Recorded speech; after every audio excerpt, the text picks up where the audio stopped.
In the world we live in, there's a lot of ways to approach life. There's very tangible ways, there's very etherical ways. There's a lot of opportunities to experience life in a way that's very unique to you. Today, I have Seph Dietlin coming back onto the show.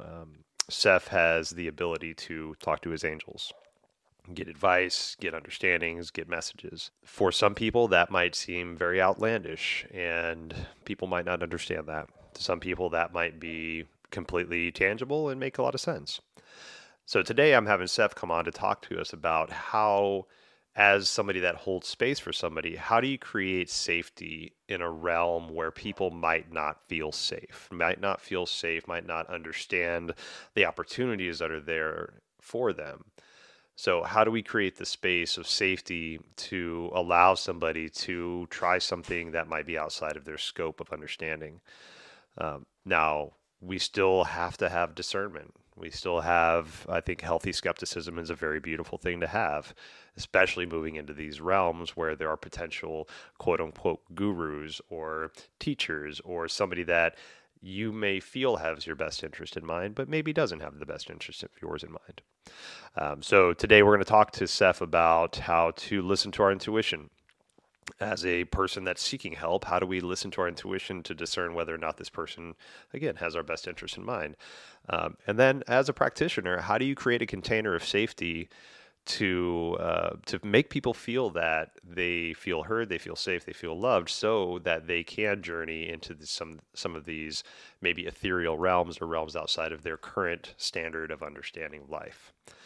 We'll also talk about the New Earth prophecy that Seph is receiving messages from his angels about, and how maybe some of that information can be integrated into your understanding of life. Seph is a beautiful human being, a vast well of information, of knowledge, of approachability. We'll talk about his online courses that he has, the new podcast that he has coming out. So a very beautiful conversation. Really honored to talk with Seph. Hope you get something out of the conversation. We'll see you on the other side. All right, welcome back to the show. Today I'm talking with a return guest, Mr. Seph Dietlin. Seph is just an amazing human being. I've had him on the show before, and we've been in communication quite a bit since then. Just projects he's working on, help that I need, whatever it is. Like, it's just a beautiful relationship that this podcast has helped create, and I love that so much. And so Seph, the first time he came on, he talked about the New Earth prophecy, which is something that he talks a lot about in his Instagram posts, in his personal work, in his discourse, and the things that he does, which is just a fascinating concept to me, and I love talking about. But the reason I asked him to come back today is, so Seph operates in a realm of the world and an understanding that maybe a lot of us don't understand and don't see as well. And I see that a lot, not just with Seph, but people in general. And you can have that from a spiritual lens, you can have that from a sociological lens, you can have that from whatever it is, right? Today we're going to talk about it more in that spiritual lens. And the reason I bring this up is because, we meet a lot of people in this world that have different ways to view life, right? Some people like Seph can talk to angels. There's people that can access their spirit guides, right? Their spiritual family around them. There's people that can talk directly to spirit, in some kind of way, right? There's all these different ways that people have found connections. And sometimes that can be a little off-putting because that's very different than the way that maybe somebody else views life. And it might be more eccentric than they view life, or more outlandish what they would consider than life is viewed. So how do we create a safe space to where you can feel like you're opening yourself up to receive information that might be outside of your scope, still keeping that healthy skepticism? Because I think that's very important to have healthy skepticism in entering any of these realms, because my favorite quote is, if you meet the Buddha on the road, kill the Buddha, right? Nobody has all the answers for you, but they can help you find the answers for yourself. So how do you create a container for that as a practitioner, that you can create a safe space for somebody to walk into something that they might not be fully understanding of what they're doing, but also as a person that may be stepping into that realm, how do you use your own discernment to make sure that what is being said and what's being presented sits with you, or at least opens up a question that you can answer or start to marinate about?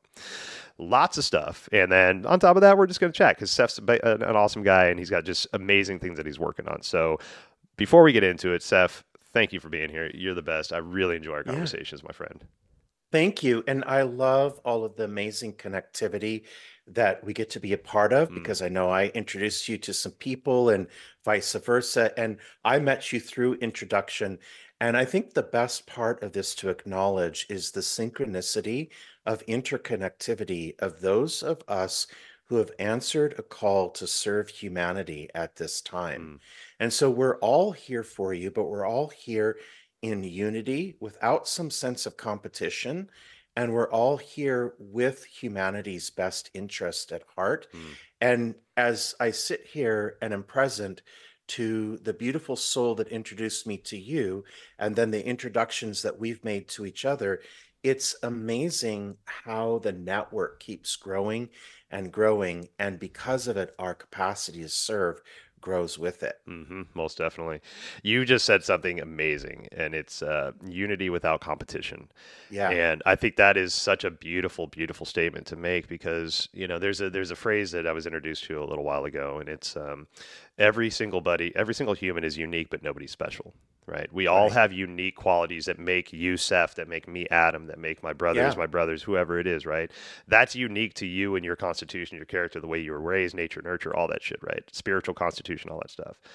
But if we feel like I have all the answers and Yes. it's like that there's that competition starts to happen. It's like, no, no, no, you need to see reality in my way, right? No, I need to see it in your way or whatever it is. It's like, how can we how can we embrace the uniqueness that we all hold, but not let it go to our heads and think that we're like, oh, I'm special because I can do this, right? That makes me special. That makes you unique, and that's beautiful. Lean into that uniqueness, but don't let it go to your head. And that does happen. That is true. And yet there's a wave of change that's happening. Right. And we can feel when there is a sense of just being there to serve. And it's not to say that when we do that, that it's without conflict, because I get lots of interesting emails Mm, and direct communications that are not pleasant at all I after imagine. triggering people. Yeah. And I understand that that's kind of part of the gig here. Uh, and it happens once in a while, and so I just send people light and love and be like, okay, you're on your journey. Right. But there's a piece of all of this, yes, that is very wonderful and a joy to serve. It's a joy also to watch people make amazing transformations or realizations. That is also very Mm, joyful. And then there's also a piece of this where you get to trigger people, and that's also part of their healing as well and part of yours. right. And that's such a beautiful gift, and that's it's a hard thing to understand is that Yeah, being triggered, like knowing you don't have any idea what your triggers are until all of a sudden you're triggered, and it's like, oh shit, yeah, I just said that thing or showed up in this way that I'm not proud of. So yeah. how do I not guilt myself, but take that as a lesson to say, okay, how do I show up differently next time? How do I change this pattern that I found myself in? Yeah. And a couple of there's a couple examples of that. For example, I have been doing a lot of podcast interviews about creating quantum relationship with finances.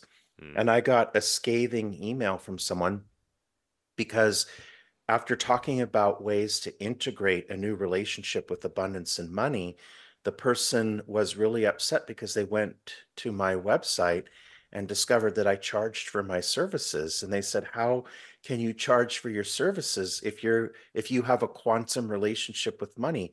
Not realizing that that was a part of it. right. And also, I've had to recently, set boundaries. I created a community that's for synergy and that sort of thing, and I had people trying to sort of direct message me for support and insight and things like that, and I've had to set boundaries with them, um, because they encroached a boundary, which that wasn't what the community was for. But what ultimately ends up being the case is that I know that they're in a bad place, but I have to tell them I'm not available for this Mm, in this capacity. So we get to have all of these different conversations as well. That's part of the transformation. But then what happens is that we understand when we triggered somebody that it's part of their healing as well. yeah. And sometimes when that happens, I was like, oh, okay, then we're really doing this. Right. Yeah. And I was just having a conversation with my brother the other day, and he was telling me that he was at a funeral and for a close friend of ours. And while he was at that funeral, his ex girlfriend's parents were there, and he hadn't seen them in many years, probably 20 years. And he was telling me that he kind of shut down at that and was like, he made sure he kept distance from that group, didn't make eye contact, was very aware they saw him and he saw them. You know, they knew each other, saw each other, but was very much not wanting to approach that right then. You know, funeral, all that stuff, emotions. You know, honor your constitution. But when I was talking to him about it, the way he presented it was, I've I'm really sad about the way I showed up. I really wish Mm, I could have done something different, and I'm really upset with myself for not doing what XYZ. And I told him, I'm like, hey, you had no idea. You haven't seen that group of people in 20 years. You had no idea what that feeling would be, and you weren't expecting it. So that's one of the biggest gifts you can have, is to be triggered unexpectedly, because you didn't, maybe you thought you were past that. And now there's that little inkling of like, oh, there's some work to be done, right? And taking that as an opportunity rather than taking that as like a, wow, I guess I'm not as far along as I thought. Well, that's your opportunity to do something about it, because you didn't know right. until you know. Well, when we're done here, we'll know because we'll be gone because Yeah. this is a school. So there's always something to develop and expand within, of course. Yeah. And there's no sort of expectation that it all be done. And once it is, we won't be here anyway Right. to actually get the trophy or whatever's attached to that. So it's all Yeah, good I'm because patting there's myself on the this, back as I'm disappearing yeah, from this realm, you know. yeah. I'll just take the disappearance. But yeah, and that is interesting. And I think definitely part of that is actually a reflection of self-acceptance and self-love, which is Hmm. understanding that not only do we have the compassion to see that other people are doing the best that they can, but also having that for ourselves as well, that we're doing the best that we can. Yeah. And when we do get something that gets triggered, we get an opportunity to expand from it. Hopefully, we do that. You know, one of the latest things that we really are immersed in is taking things and seeing them as things that happen for us Hmm. instead of things that happen to us. So the minute that they come in, maybe after a second of resistance for not liking what showed up, we pretty quickly go into this place of, ooh, I wonder in what way this is expanding me. I wonder what gift is connected to this. And then we do that and we discover it very quickly as well. And after enough of these experiences where we see that nothing is what it appears to show up as, then we're eager to open up the gift wrap, if you will, Hmm. when something shows up and we can pivot through it.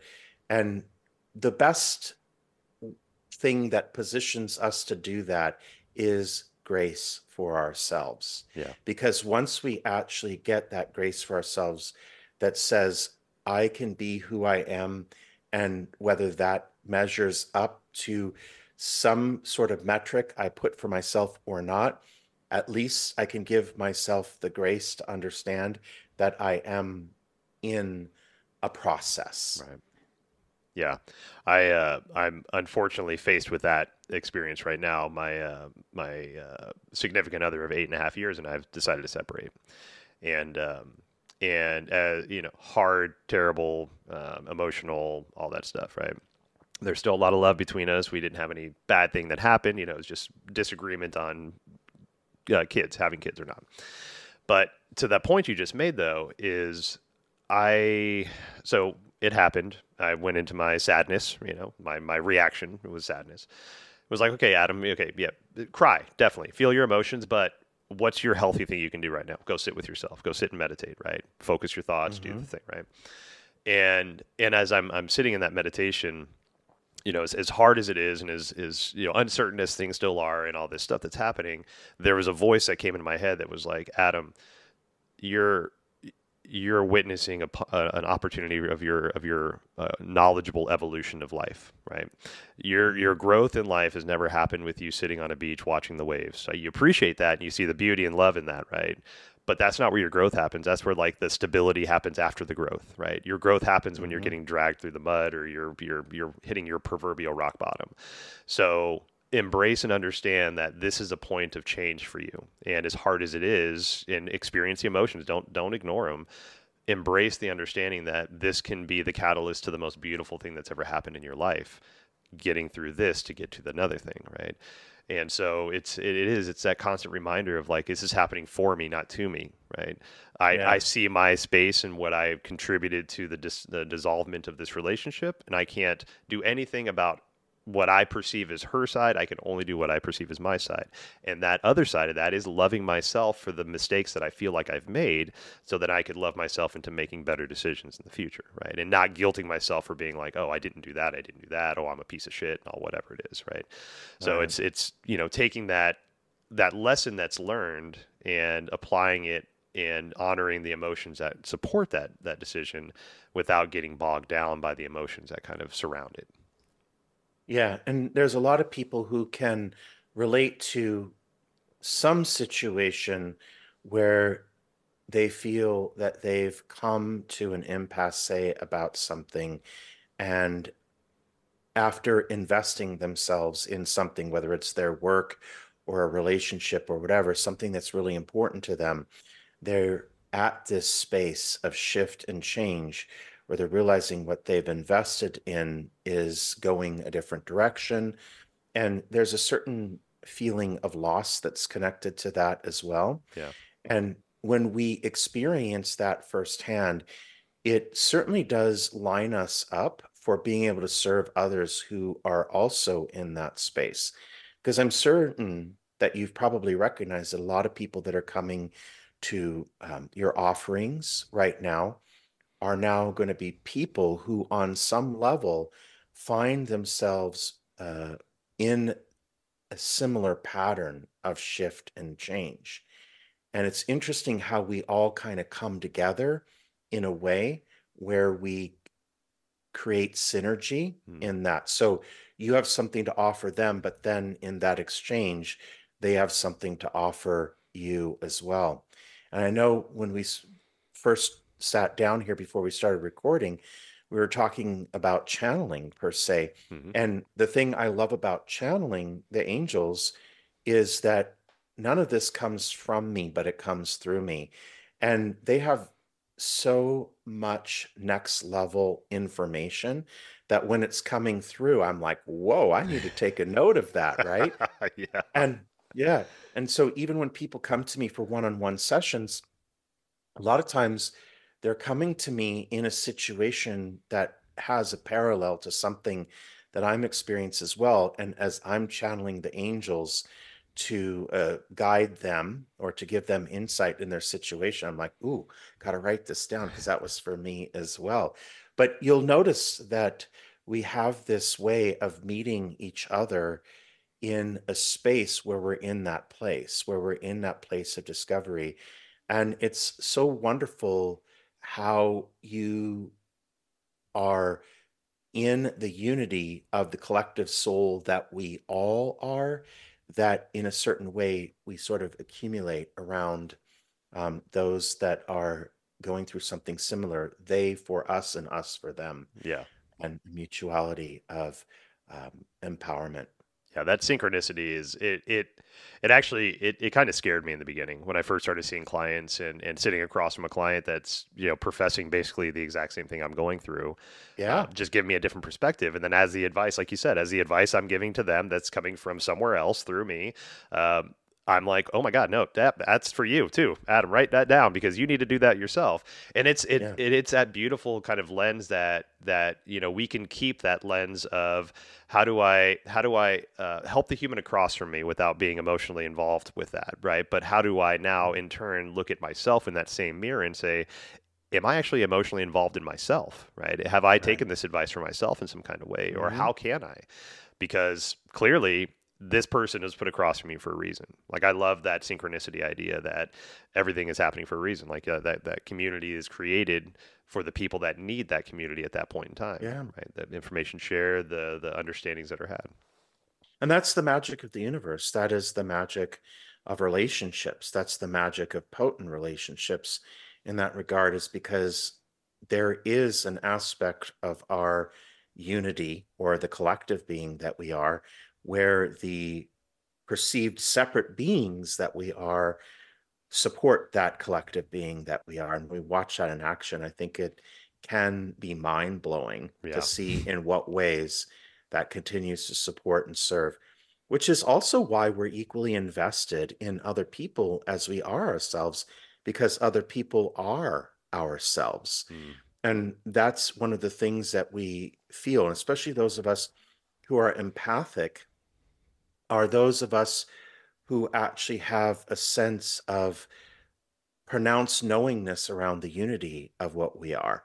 And I think that's this good way of actually taking us into the discussion that you want to have, which is about living in a container where we have a healthy skepticism Mm. about things that come in, things that are inbound that are visionary or revolutionary to what we already know. Yeah. And one of the things that I've realized, everything that's come in for me since I started communicating with the angels, it always went through a system of checks and balances. Mm. It had to make sense. It had to be authenticated to a certain way, and not through scientific mechanism, but it had to make sense. So if something comes through, which is a revolutionary new way to create reality, I literally have to see it create reality for me in order to trust that I can share it with other people, Mm. Okay. right? Hmm. I'll give you a good example. So, one of the uh, ways that the angels share with me that we create abundance in our world is that we see ourselves as a container. Instead of seeing abundance as substance that is external to us, that comes to us, see ourselves as a container that is constantly being filled to capacity by an unlimited source. Mm. So, in order to increase the capacity that we have and thus our abundance, then we focus on the container that we are, as opposed to focusing on externalizing abundance. Mm. Well, I played with that for a little while. And so I worked with it and I noticed that it works Mm. 100%. And then I discovered all these different ways that we increase the size of our container. So, good examples of this, first of all, to concretize the container and filling from an unlimited source, it would be like going to Niagara Falls with either a teacup or a 10-gallon jug. Yeah. Which would you suppose is going to be filled with greater capacity, right? The 10-gallon jug. Well, the source is not responsible for the ebb and flow that we experience because it is infinite, like the waterfall. It just keeps flowing, Mm. and it keeps flowing with no fluctuation in the capacity that it has to offer. And that's our source. Mm. And what happens when we increase the size of our container is that we get to have the capacity for more. And ways that we can do that is investing in ourselves, is caring for other people, is acting as if we're the divine in generous ways and things like that. And so I had experiences with that where I would do the things that the angels would tell me would increase my container. And then I would see an upflow in abundance literally immediately. Wow. And so there is a way of actually seeing, wow, this really works. So, for example, one of the things that really works is investing in ourselves. So that means taking courses or reading a book or maybe working out with a trainer. Hmm. Maybe it's taking the piano lessons or the dance lessons that we want. Anything that expands us expands the size of our container. And it'll be interesting because I'll come across a course that might help me with what I'm trying to do. And without thinking, I think, oh, I'm going to invest in myself and expand through this knowledge. And I may not even have the last four digits of my credit card number in to sign up for the course. And I'm getting an email that someone has just signed up for my course, or that someone has just booked a one-on-one session with me as a wonderful way. And it could be somebody I've never heard of Hmm. before. And it's a wonderful way of realizing, oh, okay, so this does work. So we piece these things together, yes, with a healthy sense of skepticism, but those of us who have a lot to offer in a way of insight that is next level have done some experimentation with it to make sure that it can be authenticated in such a fashion like that first Hmm. before we offer it out for public consumption.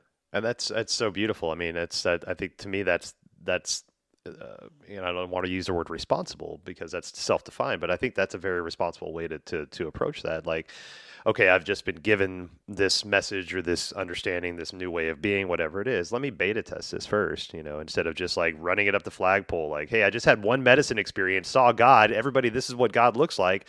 Well, maybe you should have 3 or 4 more experiences before you go touting what God looks like. Yeah. Figure it out, right? But I think so.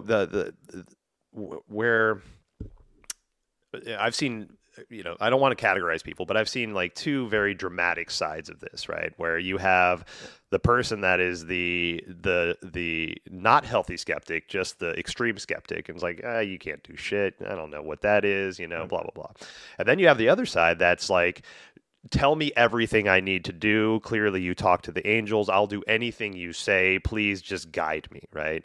So you have the most malleable person with no discernment at all, and then you have the person that is so set in their ways that they're not allowing new information to come in, right? Yeah. And those are two very extremes, but those are both extremes that I'm sure you've dealt with. I've personally dealt with myself. And so maybe, that person that's just like so desperate to feel something and so desperate to get an answer that they just prostrate themselves in front of you. Seph, tell me what to do. Tell me what the angels tell me. I'll do anything.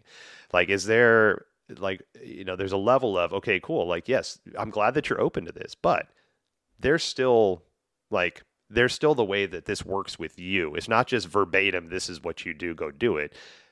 Take this in, sit with the information, make sure it makes sense to you, right? So Hmm. how is that kind of something that you approach for Yes. the overzealous spiritual person, Well, and I love that you preface by saying non-categorization. And the one way that somehow or another I became accustomed to sharing what comes through is the minute it comes through, I always ask, check in with your body. Does that resonate with Mm, you? Does that make sense to you? And the reason is that our body speaks to us in a way that lets us know what our intuition is telling us. So all of us have a way that our body registers information as true or not. And here's a good example of how that elevates when we elevate awareness. What's the first thing that people stop doing when they start getting really intuitive? They can't watch the news anymore. yeah. Because when you watch the news, you already know that the information is not authentic because your body is just like rejecting the information that's coming in because your intuition is telling you that's not true. Without that intuition, you could just take and go, oh, okay, great, that happens. Oh, that's happening, or it's like that, or whatever. But when you become intuitive, when your intuition starts to expand, when your awareness starts to expand, anything that comes to you that's inauthentic, you can feel something that feels like it's kicking it out, that's rejecting it. Hmm.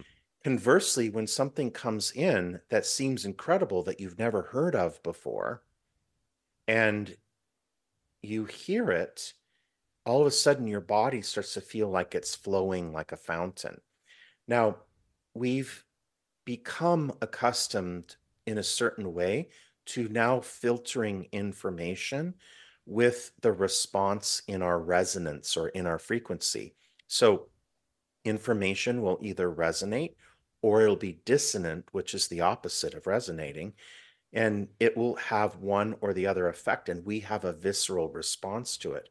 So whenever I share information that's coming through, whether it's in a one-on-one situation or if it's in group channeling courses that I've been asked to or guided to create with the angels, then I always ask people along the way to take a deep breath in and out so that they stay connected to that space. Mm. Now, whenever I start any one-on-one session, I always actually have people put their focus on their heart.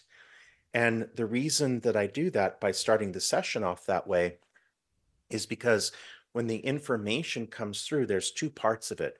One is being able to resonate with it, and the second is a kind of an echo effect of information. So let's say you're doing an intuitive session with me, and you've told me something about there's a relationship in your world that's doing this. Well, in addition to hearing you say that, I'm going to light up inside and immediately become aware of who you're talking about. So, in a certain way, the intuition that we're accessing isn't ours per se or our separate pile Mm. of intuition.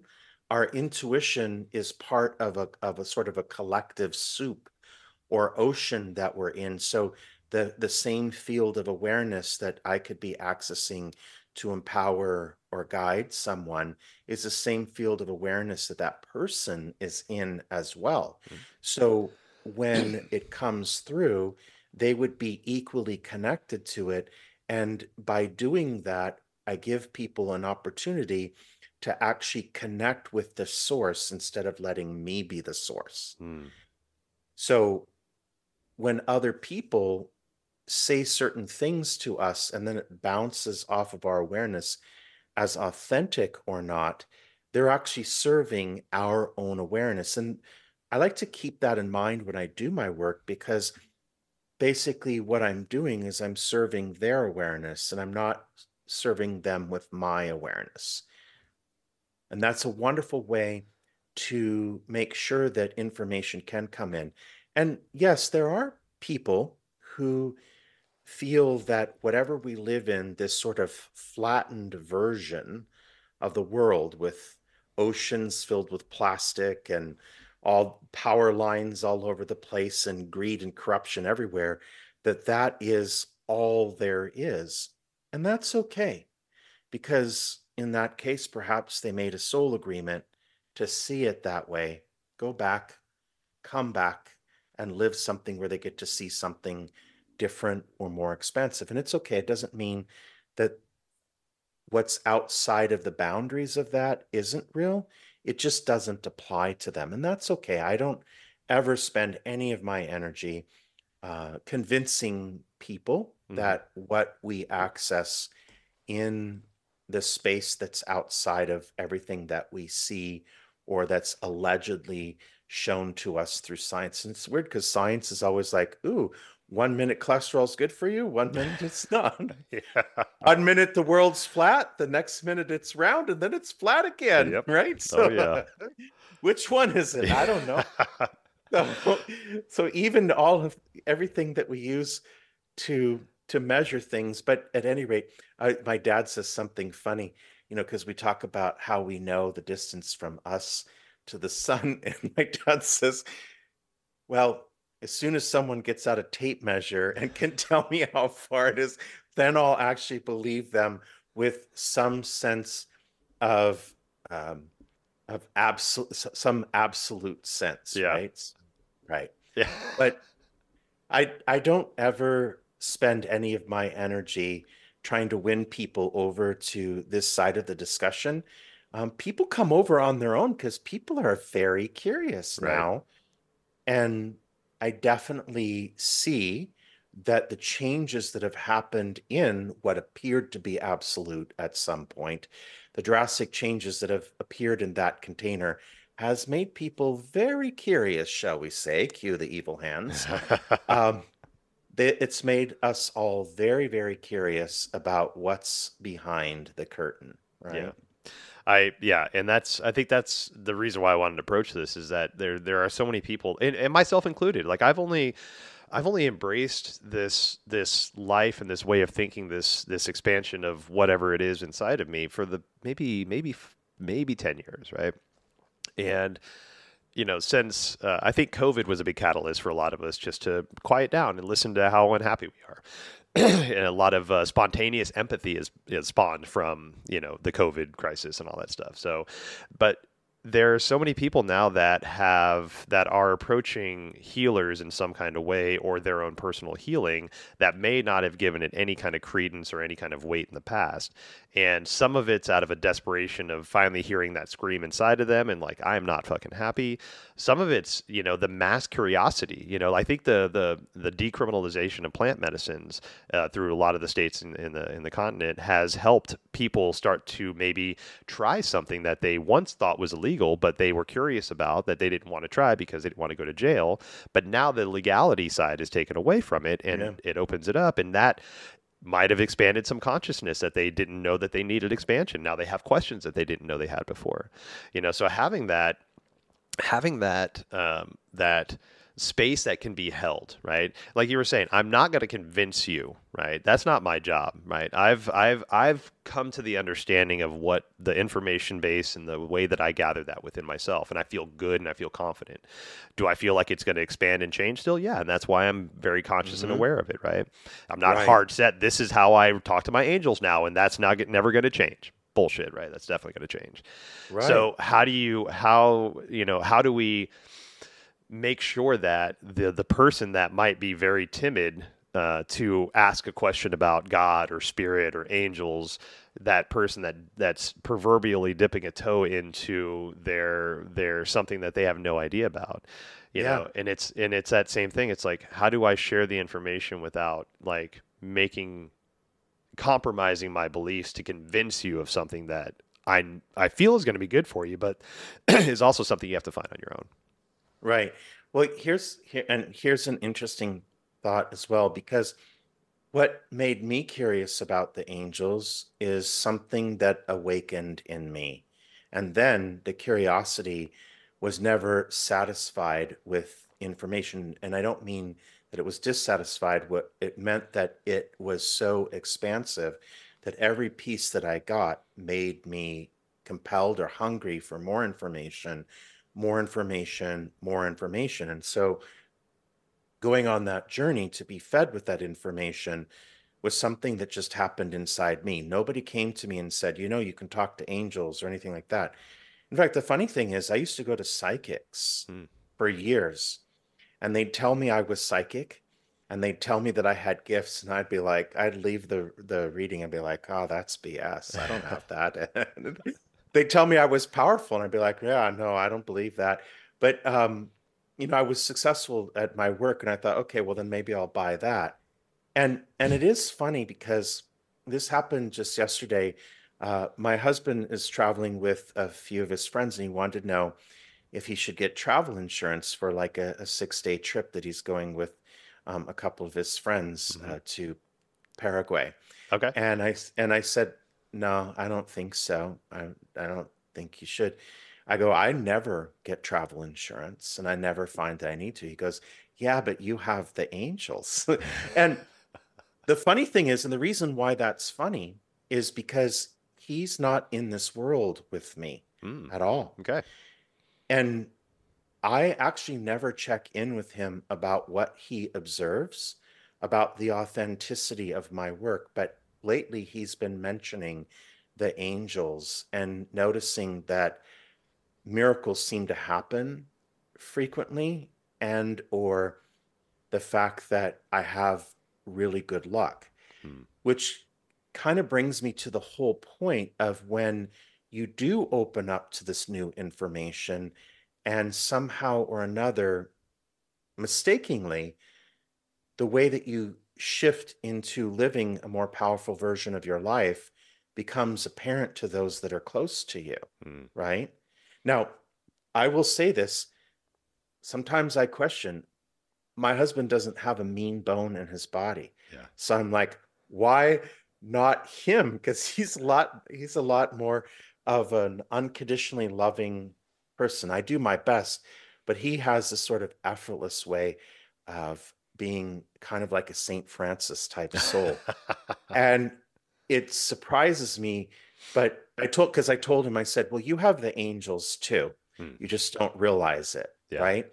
And we let people be where they're at. And this is also a great example of how unimportant it is to convince someone, because some people will come to me and say, Well, my significant other isn't into this. That's okay.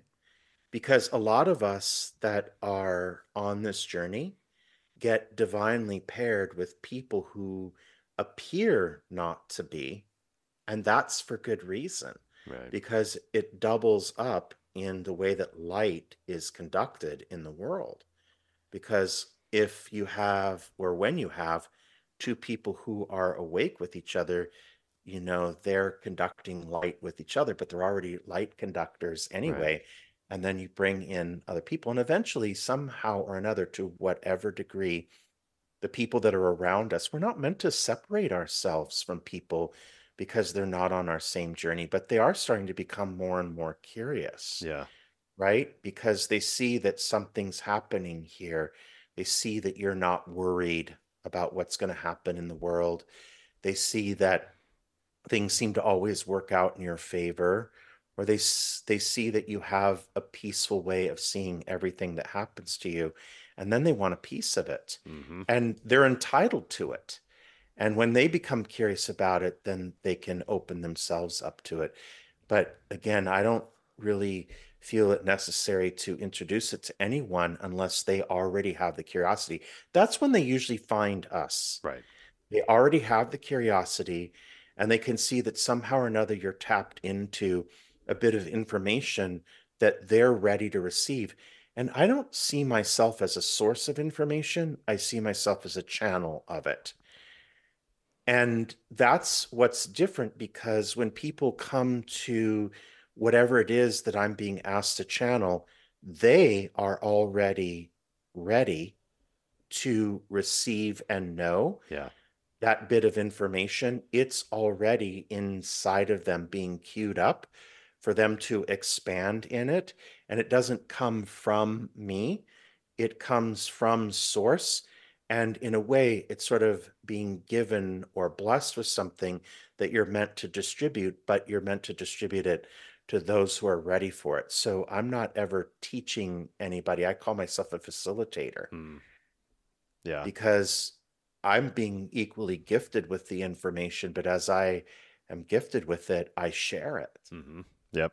And actually, the point you made earlier about your husband being in a separate spiritual place than you are, Yeah. and finding ourselves in those type of relationships, whether platonic, sexual, whatever it is, I think that isn't that the basis of a charge is a positive and a negative working together to create power, right? So if you have two Uh, positives or two negatives, they don't counteract each other, so they don't create that charge. well, And yes, that's you like, need go ahead. Sorry. you need the diversity for sure. Yeah. And I actually don't see him in a separate space as me. I just see him as having something that's more distinctive, because you'll meet him one day when we get him here from Brazil, but you'll find yourself in the presence of one of the most loving human beings Mm. that you've ever met. And I mean that, not just because, I mean, I feel lucky to get to know this human being, because I rarely run across people who have this pure of a connection to their heart and don't even know it. And there are so many people out there who might not be talking to angels, they might not necessarily be channeling information for other people, but they are so loving, so generous, and so caring. Same thing. It's the same thing. Yeah. Yeah, most definitely. I love Hmm. that. That's a beautiful statement too. I mean, and that shows the approach of life. And you had mentioned earlier, it kind of sounded like you were wrapping up the idea of reincarnation. But people being on their journeys and being allowed to be on their journeys and not allow, like, I don't need to force my opinion on your journey, because in the idea of reincarnation, you have to live that life and you have to experience that good, bad, indifference to help your soul understand where it's going, right? And so sometimes we have to be the aggressor in life. Sometimes we have to be the racist person in life. I'm not okaying any of that by any means, but sometimes that's the journey that human has to be on in this idea of reincarnation for them to get that full understanding of the emotional spectrum of their life, so they can be the full soul that they need to be, again, in that idea of reincarnation. So that doesn't mean you have to allow that person's vehemency or negativity in your life, but that just might be the journey that they're on at this point, right? And you're Yeah. doing you've got, your piece or your thing that you've created. And if that person chooses to step towards you and open up themselves, and great.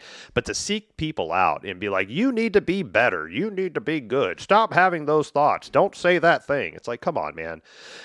We can't police the fucking world. And sometimes we don't know what we're doing until we've done it wrong. Right? We Mhm. have no idea that I was the asshole until finally I did the thing and I'm like, "Oh shit, I'm the asshole." Oh man, that's brutal. Mhm. And that was an opportunity for that trigger we talked about earlier to be like, "Oh, Yeah. cool. Now let's go and unpack that, Adam. Don't feel sorry for yourself. Use that as a catalyst." Yeah, and there's also colloquialisms that we become accustomed to that we may not be aware that they're rooted in something Hmm. that is not necessarily acceptable to us. And then we use it because it's a colloquialism and because it's come to mean something different than what it originally meant. And the intention isn't there as well. So you have all kinds of, different ways where that can be the case. Hmm. And yet, at the same time, what you're talking about is our Akashic records and our Akashic agreements. And we do have an agreement to have a very specific experience here. Hmm. And for some of us, it may be to come down here to be an accountant and to maybe be by ourselves and struggle with loneliness. And then maybe we leave here at 53 years old or something like that. And that may be exactly the agreement that we had with life. Hmm. But the complexity of the agreement that we each made, since we are the same being, we sort of made a bit of a great big real live movie that's happening here. And we do each have to play different roles, or we are designed to play different roles. Otherwise, we're not living our actual Akashic design. Now, within the Akashic design, it's interesting because one of the things that I've channeled from the angels is that we have several levels. We don't just have one. And the higher one is accessible when we wake up consciously, and that's where things change. Hmm. And this is why we'll wake up consciously and suddenly, like for example, I was a real estate agent, and the first thing I became aware of is that it didn't suit me. And now I do, this. I work with light and do this work. And it's funny because that happens all the time when people wake up consciously. Whatever it is they're doing, they realize that it doesn't fit them or their journey anymore, that they've jumped on another timeline where something else is available to them. And the only way they access the guidance to it is through intuition. Whereas the ones that might be the middle ground or the middle paths, we can access through the linear mind, like planning, like, ooh, I'm going to go to accountant school and then I'm going to become a CPA and then I'm going to do people's taxes until I turn 60 and then I'm going to retire, whatever. Hmm. So it already has a linear planning to it, which is fine and applicable. But then when we wake up consciously, everything gets pinged to us through intuitive nudges as we go along. And then it ends up being some sort of more expansive journey of some sort. I'm not saying better, but we definitely have a lot more fun and we definitely have a way that we get to live in an experience that offers a lot more in the way of joy, satisfaction, fulfillment, and perspective in a way. But it also has to encompass that it's okay to have the other part of it still there, that it's still part of the thing, that not everything has to be upgraded. When we move into the new earth, there will be a lot that'll be upgraded, and a lot will be upgraded in a certain way. There will still be a way that things will be. And I'm not saying that there will still be an element of the stuff that's over with, but there will be a way that all of this gets upgraded in a certain way, but not everything gets upgraded all at once. And there isn't meant to be just one way of seeing because there's actually not one truth, Hmm. because each of us have a different objective that we're meant to accomplish according to our soul agreements. And our soul agreements are a way of casting us in the different roles because we're actually a united being. Yeah. And that's, yeah, I think that's a really important message too. It's like, as much as, let's say, we want things to change, we want the world to be less economically driven, less capitalistic, less racist, less sexist, whatever, right? So a lot of our systems that we've currently created are entrenched in that kind of stuff. And I'm not saying that's right, but that's just the way it is, right? So if we just blew up the theory, blow it up to rebuild it, right? If we went through and just said, okay, now everything's going to change. We're all going to be holistic. We're all going to be spiritual. We're all going to do all this shit and all this stuff, right? That might be good for a group of people, but that's also going to be bad for a group of people, right? And so it's that slow organic shift, right? It's not forcing people into a place they're not ready to be yet, and not to say that Hmm. I'm in a better place than somebody else, right? But I'm ready to be in this space. I'm ready to explore this space. Other people not might not be ready for that. They're okay with their 9 to 5 jobs. They're going to go in a box when they die and become soil and feed the trees. Great, that's awesome, right? So it's not forcing people into a belief system that you feel that they should be in. It's allowing them to understand that they want to embrace that belief system. And that can be Hmm. whatever it is, because when we force people into a state of being and belief, they're not ready for it. They're compromising a lot of the values they feel are still very strong within them. And if you're compromising those values, they're still going to sit there and nag at you as you're doing something wrong, right? So it's that gentle nudging. It's that holding space, like we talked about earlier. That how can I just be here with open arms so that when somebody's ready to come in for that hug, I'm just there waiting for them. I'm not forcing them over there. I'm not saying come on to me. I've got good hugs, man. I'm gonna give you a big pat on the back, all that shit. It's just Yeah. being there whenever that person's ready to experience it. Right. And that is the language that we do speak in common, is love. Hmm. And and that's the important piece of it, and understanding how we reach people, especially, is just through love. Hmm. And there's some of us that may be ready to expand in our capacity to be aware of love through maybe understanding timeline shifts and Akashic agreements and things like that, because it does expand us in the capacity that we have to hold our awareness of love. And there are some people who are just naturally good at it just by being loving beings and being generous with Hmm. it. And it really does come down to it, because that's the common language.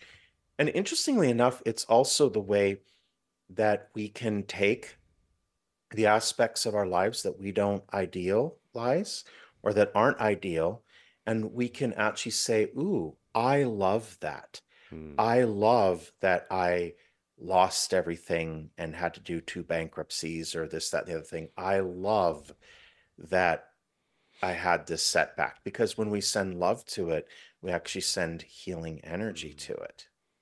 And That, then, yeah, and this is again part of the discussion that you wanted to have here today, which is about creating that wonderful container where life can be a bit richer in a certain way. And I know that for those of us listening to this conversation who have opened up to a more conscious perspective and have increased our capacity, we can't just sit around and do things that are bring us back, let's say, right. right? And a good example of that is the conversations that we can have. We can have these wonderful, expansive conversations with each other. But then let's say you stop and have a conversation with someone you really love. And a conversation is like, how are you? I'm good. How's the weather in Chicago today? Oh, well, it's snowing. How's it in Southern California today? Well, it's sunny and 75 as usual. Well, oh, that's good.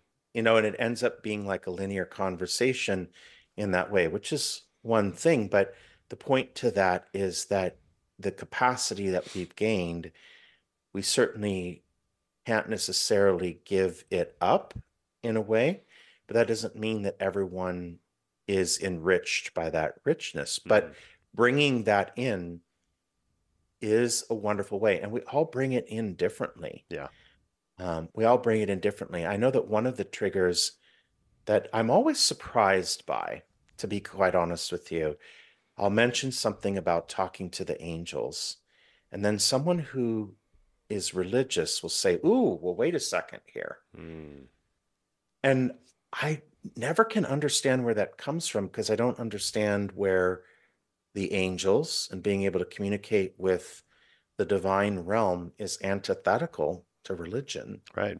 It's just another space outside of it. But I I don't understand it, but I sometimes encounter this aspect, right? Hmm. So there is a richness that's available when you can utilize what is available inside of religions, which is teachings about love and things like that. Hmm. And there's an added level of richness that you can experience by what is not in that container, what that container limits Yeah. its availability. And to a certain degree, a lot of us have outgrown what's in the container. It's kind of like being transplanted in a certain way. Yeah. But you don't know it until you're doing it. And there's a certain way, but the resistance that comes from not understanding it is something that we can experience because people have different perspectives.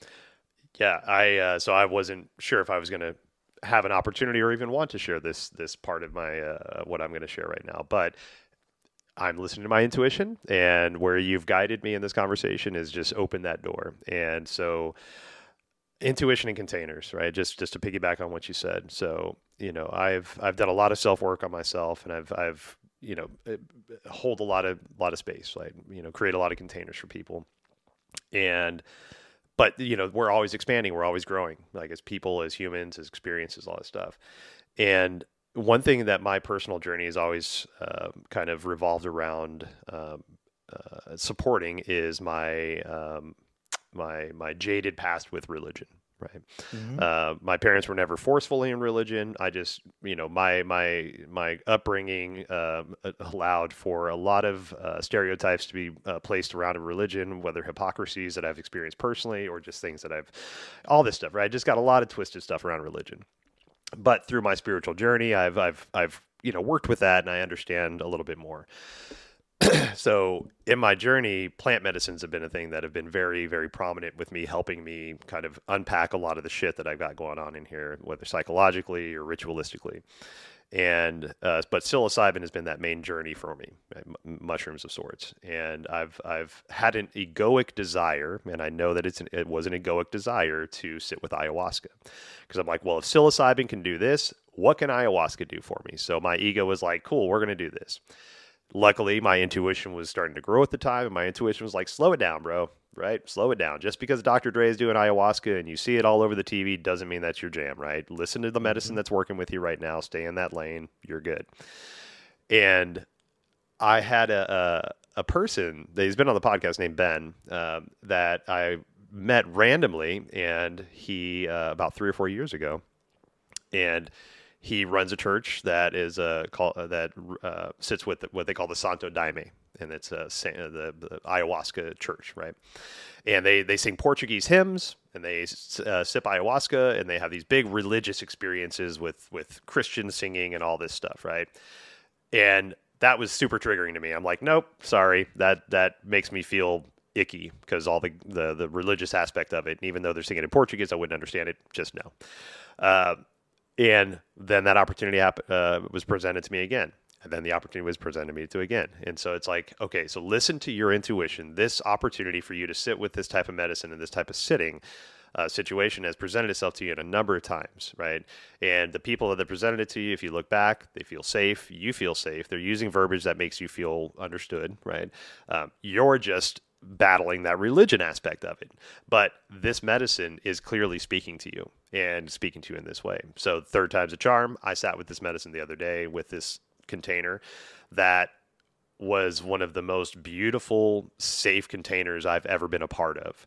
There were 17 of us singing our asses off, a guy playing guitar. We had a ayahuasca padrino that was running the whole thing. And it was such an amazing experience that expanded anything that I didn't even expect to be expanded. But the Hmm. thing that was really interesting to me as this experience is happening, and I'm feeling the energy, the current they call it, I could visibly hear my ego screaming at me like, "What in the fuck are you doing, dude? This is so not you. This doesn't need to be a part of you. You've already and just berating me." And it was so interesting to finally hear the true voice of my ego, unencumbered, not trying to hide itself, not trying to present itself as something else, but that definitive, nasty, unloving egoic voice just having its way with me. Hmm. and but the container was created in a beautiful way that I could hear that separation of voice, and I could discern it, and I could hear it and not act on it, and not cower in the corner and be like, what am I doing here? This is stupid. Leaning into the understanding of the container that was created, the vulnerability that I was crying, and I was opening, and I was singing in a language I don't even understand. So, it is so important to have that discernment for yourself, to listen to your intuition, to develop your intuition, to know like what you're being drawn to and what you're egoically moving towards. Right? Am I Hmm. am I forcing my way to this thing, or am I being drawn towards it? And then once Hmm. it's there, do you feel safe within that space to where you can explore and move outside of what your current way of thinking might have been, you know? Right. Yeah, it was just an amazing experience. Interesting. And interesting enough, because you talk about the distinction of the ego's voice. Hmm. And as a hypnotherapist, I get to understand the hemispheric separation between our left and right brain and what we would call our awareness and our thoughts, or our mind, our human mind, and our conscious awareness. Hmm. And one is more expansive and one is more contractive. Well, that left brain is what we usually operate in the quote unquote regular world, and what we're meant to be in the regular world. And ultimately, that is also the ego's domain. And so it's really hard to find the ego speaking to us when we're in its domain. Anything we do to separate ourselves or to actually have a heightened level of awareness can actually distinct that part of us.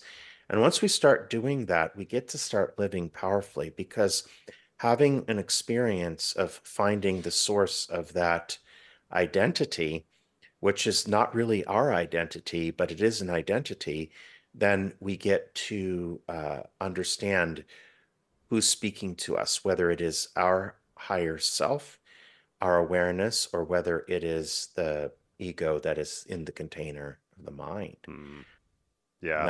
that's where we get to actually start moving into, and it's funny that we call it mindset, and there could be down the line a more evolved word for it, because mindset has nothing to do with mind at all. It has to do with an increasing level of awareness or consciousness that you employ to be part of the way that you live. Hmm.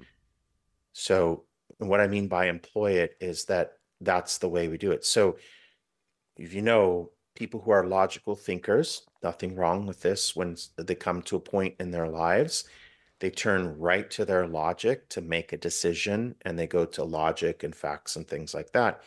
And then those that employ awareness to navigate through life, when they come to that same fork in the road, they go to awareness and ask, where am I being guided to? And that is a different way that we can employ a different aspect of ourselves depending on what type of life we set out for ourselves. But what's interesting is that we know what we get when we get either side. Yeah. Yeah. And a lot of times we've only seen the one side, the egoic side, because a lot of us are so abandoned from our intuition. Well, Uh, that's the way that society is built. right. Everything is a left brain concept, or construct. I mean, everything is built off of logic and linearity in the physicalized world that we live in, or let's say appears to be built by that. Yeah. Yeah. And that's just the way that it Tangible, appears. like it's Yeah. tangible, it's holdable, Yeah. it's right here in front of us. Well, there's something you had mentioned before we hit record, and you were talking about an ego divorce, right? And Hmm. for the last maybe 10, 15 years, the popular phrase I heard was kill the ego. Kill the ego, kill the ego. Ego doesn't need to be really kill the ego. Well, I tried that, and the ego like fought back and was like, "No, dude, you need me, right? Well, I'm part of you for a Hmm. reason, right?" Um, there's just a place that it needs to find itself, because if you just let that ego run the show for all the time, then it's used to that power, it's going to wield it, right? So it's finding that balance. So the concept of ego divorce, where does that, can you explain that and how that kind of lands with what the practices you're working with? Right. So what I get is don't identify with it Mm, because we need it to navigate through this dimension. So not make it part of your identity is something different than divorcing it or demonizing it. mm, So it has its own job, its own function. So its function is to protect us in the physical world. It's kind of like our bodyguard. yeah. And so we don't want to actually throw out our bodyguard because our bodyguard is always assessing the risks of everything to make sure that we survive in this dimension. And that's its job. And so it does that in a certain way with certain things at stake. When we start navigating our lives through awareness, our ego will get really activated because it no longer has access to all of the data that it needs to assess the risk of a situation.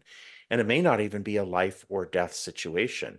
We may be acting on a hunch to quit our job, Mm, right? And then our bodyguard is like, whoa, whoa, yeah. whoa, wait a minute. You're my person. I'm here to protect you. What the heck are you doing? Yeah. Right. And so it's there to protect us. And so it gets activated when not all the information is in the container of logic and the linear mind. And when we start living from that space of awareness, a lot of what we know is just like, well, I just know it's okay. I don't know what it is, but I know it's okay. And our bodyguard is like, whoa, whoa, whoa, what do you mean you don't know what it is? And you're still moving forward with this decision. And well, the last time we moved forward, you freaked out before and everything worked okay. Yeah, but that was last time. This time is different Uh-huh. because now I still don't know what I'm talking about. So interesting enough, we get to have this conversation with it. But where that really becomes powerful, not to identify with the ego, is not to consider it who you are. And a good example of this came in a channel discussion that I had with a client recently who had to let go of a gardener because of some conflict that the gardener had started. And so when she got another gardener, the gardener did the yard next door, and the gardener was blowing the leaves under the bushes because he knows that she doesn't like it. He knows that that's one of the things that she didn't really like was the leaves under the bushes. So he blows the neighbor's uh, leaves under her bushes because he knows that she doesn't like it. And she's trying to take the high road. Hmm. And she's doing everything that she can, and it's triggering her because he's doing this out of spite and out of revenge. And then I said, well, what's interesting is all of this information that's coming from your ego isn't even coming from you. Your ego isn't even you to begin with. Hmm. So this begs the question, who is it that's at war with Juan? Yeah. Because it's not you. So we can take that conversation one step forward and say, who is it that's worried about this scenario? Because it's not me. Hmm. Who is it that is judging these people for X and Y and Z? Because it's not me. And when we realize that it's the ego that's doing the judging and that we're not identified with it or consider it part of our identity, then it stops. That stuff stops. Yeah. The conflict no longer exists for us. The judgments no longer exist for us because suddenly it's not us. And it actually isn't us. It's just part of the temporary frame that we use as kind of our bodyguard in this dimension. Yeah, it's. I love that you said that. And I experience that a lot with people that have, let's call it spontaneous empathy, right? They've just spontaneously all of a sudden they feel the things, and it's like I'm feeling everything and I don't know what to do with it. Well, a lot of that stuff it's not you, right? You've become a sponge now that Mhm. you're absorbing these energies. And so it's like building your boundaries, building your discernment, getting that intuition understanding so that you know what your thoughts feel like and sound like and experience Mhm. like. Because a lot of there's so much in this world that we're absorbing that's not ours, right? And that can be physical human interaction. But think about all the stuff that's just floating through the ethos right now. We have digital content going constantly, angry emails, disgusting text messages. I heard a comedian one time that I love to quote just because it's kind of funny to me, but it's also very true. But like, I could have just got slapped with a dick pic right now, just floating etherically through the air. What is that going to Hmm. do to my constitution? Like that anger, that vehemency behind all this digital stuff that's being just thrown around our atmosphere now. You know, it's good to have that intuition to start to say, like, wow, that doesn't feel like me. That doesn't feel like my emotion. Oh, that's an interesting thing. I'm going to go sit and think about that. But instead, like, a lot of people just absorb all of that. And now they're tense and angry and anxious. And it's like, I don't know what to do with all this energy. Well, fucking get rid of it because it's not yours, right? Go move your Yeah. body, go do some breath work, go sit and meditate, like do something, right? Well, and I always think it's funny when you see something on social media, and I really make sure that I only allocate maybe about 5 or 10 minutes when I get a message or see something or someone sends it to me, and not to stay in there because that part of me that isn't me would love to sit in there. But it is a bit hilarious when you see something and you go right for the comments because you're wondering how people are going to comment. And the first comment you see is, I came here for the comments. And you already know that it's good. And that is the part of us that's not us that's really interested in this. Because I tell you, I'm not interested in it. Right. I'd rather be out swimming in the ocean. I'd rather be doing something amazing and fun than reading comments that are, like that. But yet there is a part of us that's heavily allocated in that way. So there is a lot that is happening, and that part of us does stay super busy and it wants to stay super busy, but it's convinced us that, like, if I make a comment here, then I'm protecting myself.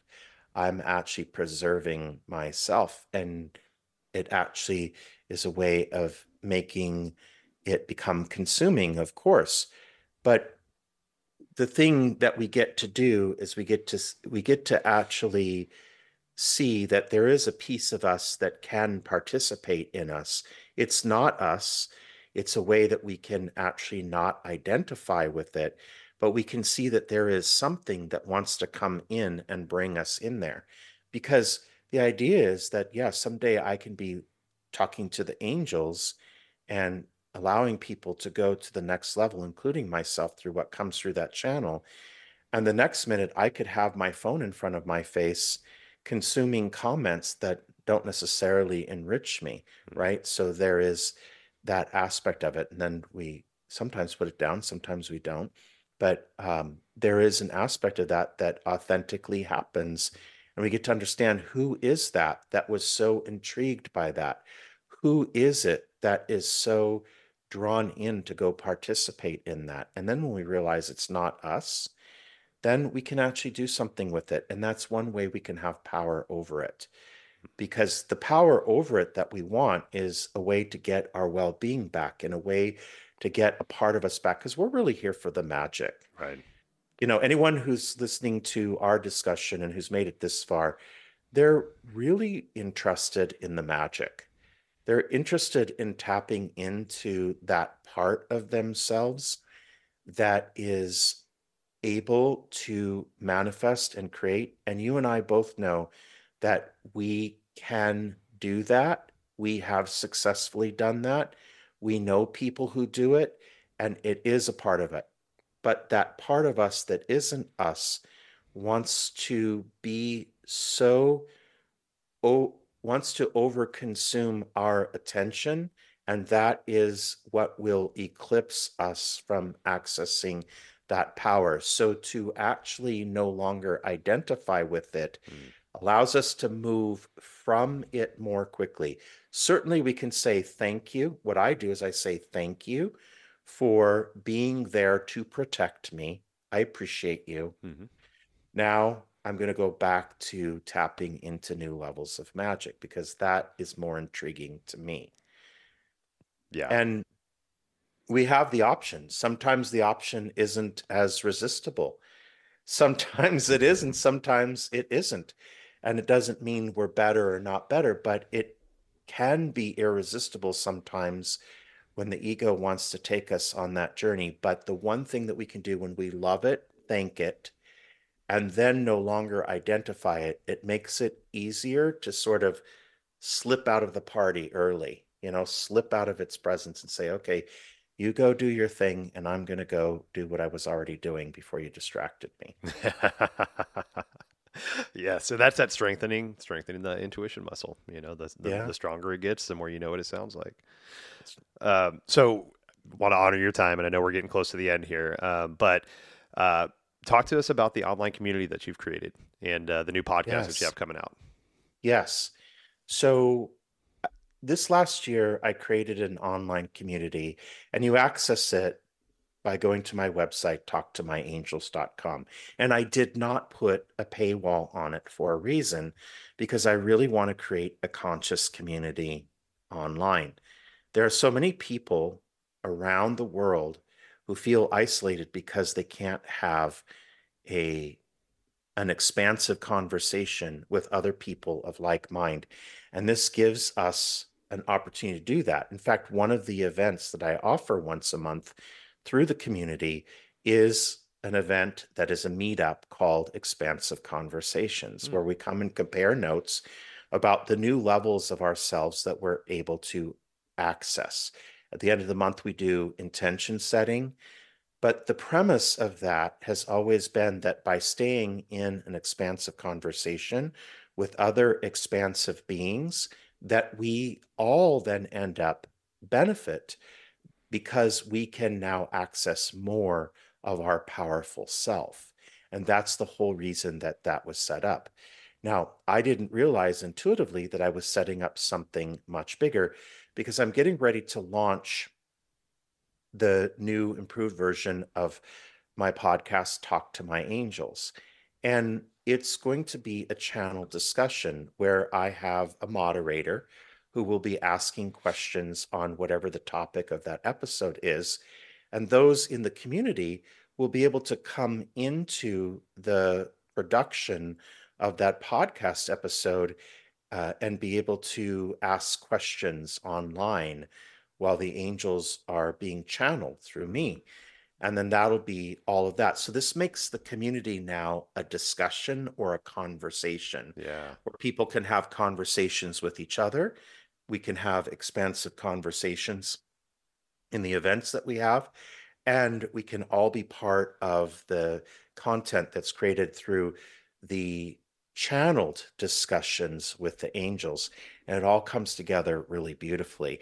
And if any of your listeners want to join in and meet new people, just go to my website, talktomyangels.com, and you'll see an info sheet about that, and come and be part of it. And then there's an ecosystem where you can talk to other people Mm.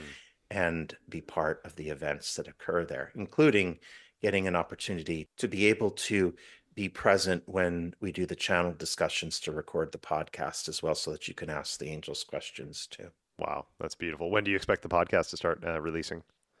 Well, we're going to go into production here in the next month or two. And so I haven't really set a date for bringing it out there, because it's about building something that is quality. Hmm. So we're going to start producing the episodes. And then once we have them all in a row, then we're going to start launching them on YouTube and on all the other podcast directories as well. Beautiful. Wow, that's amazing.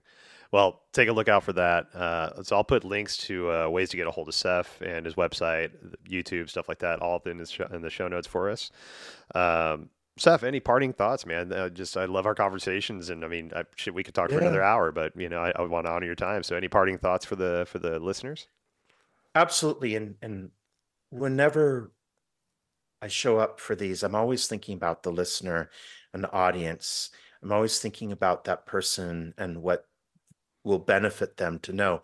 And I want you to know that the reason that we do this, all of us, is because we love you. Even if we don't know you, we have discovered that we have a level of love for each other where we don't have to know you to love you. And we do.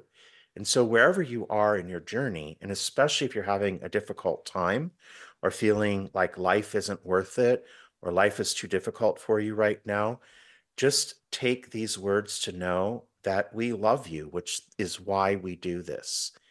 And feel that, receive it, and allow the shift to occur because love can do everything. Mm, thank you so much for that. Yes. Thank you. Great to see you as always. Thank you for having me. Always a pleasure, Seph. Thank you so much. Please, people, please check out show notes. I'll try to post something on my social media once Seph's podcast starts to be released. Yeah. But please check out his website. Reach out to him. Beautiful human being, Seph. Thank you so much, man. I really appreciate our conversation. And you too. Thank you so much. Thank you so much for spending time with Seph and I. Check out the show notes for ways to get in touch with Seph, to visit his website, or maybe to book a session with him. Obeisance and love. Thank you so much. We'll see you next time.